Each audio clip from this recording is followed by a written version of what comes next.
સુરતના સચિન જીઆઈડીસીના ઉદ્યોગપતિઓ પાસે ખંડણી માંગનાર ઝડપાયો।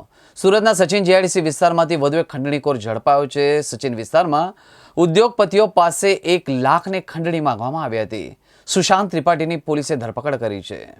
સચિન જીઆઈડીસી પોલીસ સ્ટેશનમાં સુશાંતભાઈ પુરુષોત્તમભાઈ ત્રિપાઠી ના વિરુદ્ધમાં 2 ક્રિમિનલ કેસ દાખલ કરવામાં આવેલા છે।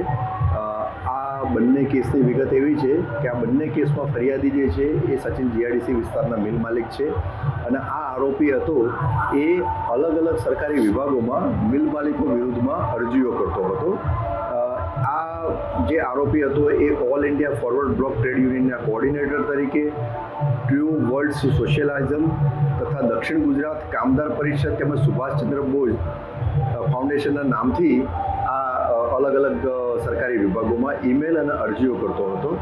આ ઈમેલ અને અરજીઓ કરવા પાછળનો એનો આશય એ હતો કે મિલ માલિકો જે છે ભોગ બનનાર એમને દબાણ કરી એમને પ્રેશરમાં લાવી અને એમને ધાક ધમકી આપી અને એમની પાસેથી પૈસા પડાવવાનો આનો આશય હતો। આ બંને મિલ માલિકો પાસેથી એમણે જે તે વખતે 1 લાખની માગણી કરેલી હતી અને એક મિલ માલિક પાસેથી 40,000 અને એક મિલ માલિક પાસેથી 50,000 રૂપિયા મેળવેલા પણ હતા। એટલે આ રીતના આ બંને મિલ માલિકો પાસેથી એક્સટોર્શન કરેલું હતું અને બંને મિલ માલિકો પાસેથી બીજા પૈસાની પણ માગણી કરતો હતો, જે અનુસંધાને આ આરોપી વિરુદ્ધમાં ગુનાઓ દાખલ થયેલા છે। આરોપી તપાસ દરમિયાન મળી આવતા અને પૂરતા પુરાવા એકત્રિત થયેલ હોવાથી આરોપીની ધરપકડ કરવામાં આવેલી છે।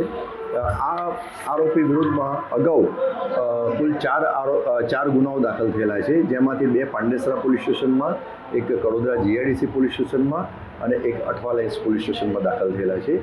આ જે ગુનાઓ જે છે એ એક્સટોર્શનના ઉપરાંત ફોર્જરીના ગુનાઓ દાખલ થયેલા છે।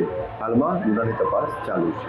સાહેબ, આરોપીનું આરટીઆઈનું કામ છે અને આરોપી અલગ અલગ સરકારી વિભાગોમાં ઈમેલ કરે, અરજીઓ કરે અને આ જે આરોપીનું જે કામ જે છે મેઇન એ લેબર પહોંચાડવાનું ઇન્ડસ્ટ્રીમાં, એટલે એ લેબર મારફતે એને મિલની અંદરની માહિતી એને મળી જતી હતી અને એનો ઉપયોગ કરી અને એ બિનજરૂરી હેરાનગતિ કરતો હતો મિલ માલિકોને અને એમની પાસેથી પૈસા પડાવવાનો એનો મુખ્ય આશય હતો।